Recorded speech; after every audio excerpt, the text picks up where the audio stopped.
Look from the book, presented by TopSport. Well, let's head north now and catch up with Tristan Merlehan from TopSport. And Tristan, I'm guessing Guineas this weekend. Aft cabin comes out. Everyone's aft cabin. Sorry, Dr Turf, the doctor of pronunciation.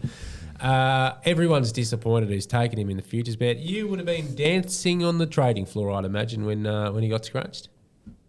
Yeah, g'day boys, and we did take a bit of action on the champ, but I to be honest would have probably rather seen in the field, because I just think it would have made an even better betting race. Like Golden Mile now, the firm favourite, being very well back, $3.50 into $2.70. So it would have been interesting what price Aft Cabin might have rolled in, and I think with it having that big win on the wet track there 3 or 4 weeks ago, might have maybe opened up a little bit shorter. It would have been one that we would have had in our wheelhouse delay. Is it possible that the favourite for the Caulfield Guineas is an afterthought for Godolphin, and that Aft Cabin, once he went amiss, bleeding, that they ran the other one? Is that anyone asked that question? Well, he always going to run? The Golden Rose form's generally pretty good going. Will he run a mile for sure? Well, you're the doctor. I'm just saying, he's a short enough horse, probably coming out of the best form line, but a short enough horse who there's got to be a little query about a strong mile. The Dam, the Offspring, there's a query about it. Well, the easy answer to this question is, Tristan, are you laying Golden Mile? Because if you're going to lay Golden Mile, if that's your lay of the day, then clearly your answer is yes. It's close. It was actually probably our second lay of the day. We're certainly going to be putting it in for the race, but I've gone a little bit risky for my lay of the day this week, boys. Who was last week? How'd you go last week? Who was last week? Yes. Oh, it was another. I can't remember what it was, but it was another cross. We got a result which was good. It was a bit of a drift, which it was in the big race. So, but I'm going to the Might and Power Stakes here, and I'm going to take on Animo. I just think it's $2.50. It's sort of drifted from $2.20 out to $2.50. I just think this race looks an absolute beauty. You got Zaki, I'm Thunderstruck, Alligator Blood, Moanga, Mr. Brightside. I just set $2.50. I think it's way too short. Obviously in great form in Sydney, but it's got to get down to Melbourne, and I just think at $2.50 we're certainly going to be putting it in. So it's a bit of a risky play there in the big race, because it's probably one of the best horses in the country. But you got to sometimes I'm with you. Have a crack. Paul's taken you on a couple of times when you've laid and it's been his best, and he's come out with the chocolates. But I think you're in Tristan's camp here, aren't you, with potting Animo this week? I'm not confident that the horse is at its best. There's still a lot of speculation around just how good he's been. Yeah, I still think there's a lot of discussions in the Blue Army saying, should the horse keep going? It's worth so much as a stallion. So I still think there's some people in the Cox Plate world planning potentially not having the horse. Ooh, that would be a big blow. Where's the money going early, Tristan? It's sort of mid-Thursday morning. The market's been open for, 16, 17 hours now. Where are they shopped early?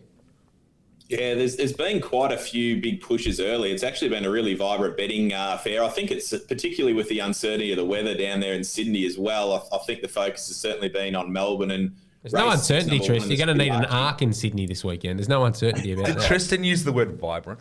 Or was that just me? No, vibrant. Gee, it's very vibrant. That's a word that's not all that much in vogue these days. Not in Queensland, anyway. He's bringing it back. Anyway, in this vibrant betting market, yes. So where have we seen the early action? Yeah, the most vibrant move has been race 6, number 1, Paul Ailey in the Scalacci Stakes. It's been $2.80 into $2.50, which takes a bit to move it in those big races. So Zoo Style's been on the drift, Queen of the Bell on the drift, but yeah, certainly one-way traffic for the favourite in the Scalacci Stakes.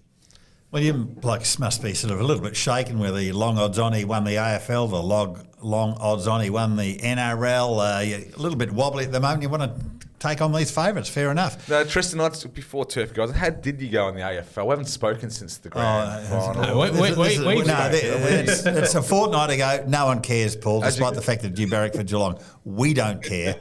As you can tell from the voice, Turf, I'm still finally just about over it. Did you really have tonsillitis, or you just took it a bit hard? I got tonsillitis. About a week afterwards, I got tonsillitis. Yeah, it was ugly. Anyway, tell us about the Clive Churchill medal in the NRL Granny.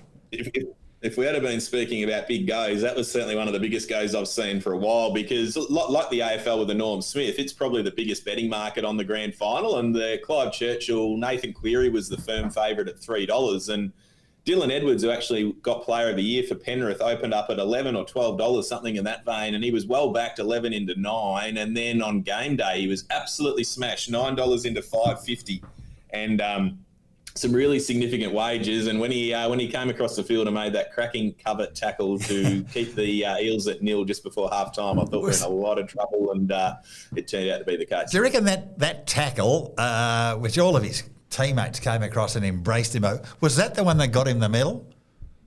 I think it was, and I think also, I reckon if Nathan Cleary hadn't have dropped the ball over the line, if he had have scored, I think maybe it might have gone the other way. But Dylan Edwards set up the try, did a lot of things when the game was in the balance, and was the rightful winner. And it was probably, as much as it hurt our hip pocket, it was good to see someone that's probably been underrated for a long time in that Panthers lineup get a well-deserved medal. Without going too far away from racing, but still on the NRL Grand Final, in that, because that market, I mean, if you see a move like that on, say, a first goal kicker or something like first try score, then you can say maybe there's potential that a rort is on. But on a medal, you can't back it. And then, I mean, he's still got to play well, and he did.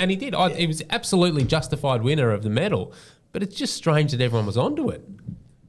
I think, to be honest, and we probably missed a trick. It's probably one of those ones where you open him too early. Like I think the narrative of it, if it had been even between Cleary, who won it last year, and Edwards, who hasn't won it, I just get the feeling that obviously just sometimes in the back of your mind you try to share it around a little bit. So I think the way it opened, where he was $11, almost quadruple the price of Cleary, just might have been an error at our part. Who votes for it? Because, of course, the Norm Smith in Melbourne is voted mainly by the media, the footy media, who are half-pie imbeciles. So who votes for the... imbeciles. Who votes for the Clive Churchill? I think it might be the Aussie test selectors, I think, from memory, but I'm not 100% sure. It's either the commentators or the test selectors. But either way, I don't think there was any dispute that they got it right on this occasion. And the punters certainly had a good result. In my head, when you said Aussie test selectors, what does George Bailey give us stuff about? There is another code, Yeah, apparently. So, hey, the good three multi. Paul wasn't here last week. I didn't go last week. He was the only one who got a leg home in absentia. So he's done well. There's been a lot of discussion pre-jumping on here, so I'm looking forward to seeing what you guys have come up with today. Well, I'll kick off here, and I'm going to start with the Turek handicap, and I'm going to go for the favourite, which is not my normal sort of thing, but I Wish I Win might just be better than him, and there looks to be really solid pace, which is going to suit him down to the ground. As long as it doesn't get too wet, that's the disclaimer, but we don't know. It's only Thursday morning at the moment. So I'm tipping I Wish I Win in the Turek as my leg of the ill-fated multi. Yeah, well, I'm probably going to knock us all out pretty early in the day anyway, to be frank. Race 3, the Thoroughbred Club Stakes, sweetened by the Hayes stable at a function. I've got to declare this pretty early, at a function on Tuesday, and JD Hayes very bullish about the chances. So $3.50 the place. I'm pretty bullish, Tris.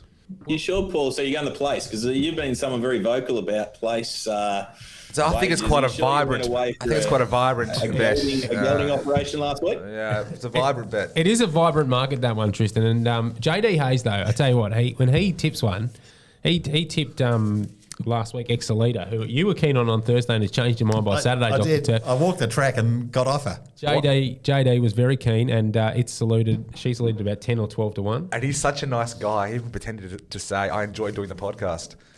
Yeah. He is one of the good guys. But anyway, that race, if you get knocked out by Nanagai, I'll be dirty because I've had to change mine. But if you want to have a Quinella there, maybe punters Nanagai and also Sweetened as both camps, respective camps, very confident. My leg is in the last. I'm going Zapateo. Zapateo for the Blue Army. What are we looking at there, Tristan?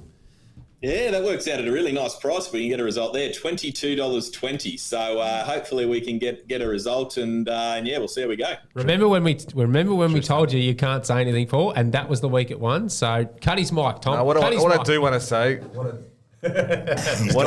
say, since our little big dog has walked out of the podcast to, brighter He future. may be back next week. Well, we'll see whether we want him back. He's wearing a suit. Nothing would make me happier than to nail it this week in his absence. Yeah, fair call. Yeah, couldn't agree more. Well, hopefully it's a win. Hopefully it's a winning day for the punters and not for you, Tristan. But look, if we won't begrudge you if you do get a couple over the line. But hopefully the Good 3 multi does exactly that. Thank you. We'll chat to you next week. Thanks for the kind words. Speak to you next week. A Good 3 with Dr Turf, Matt Welsh and Paul Tatnell.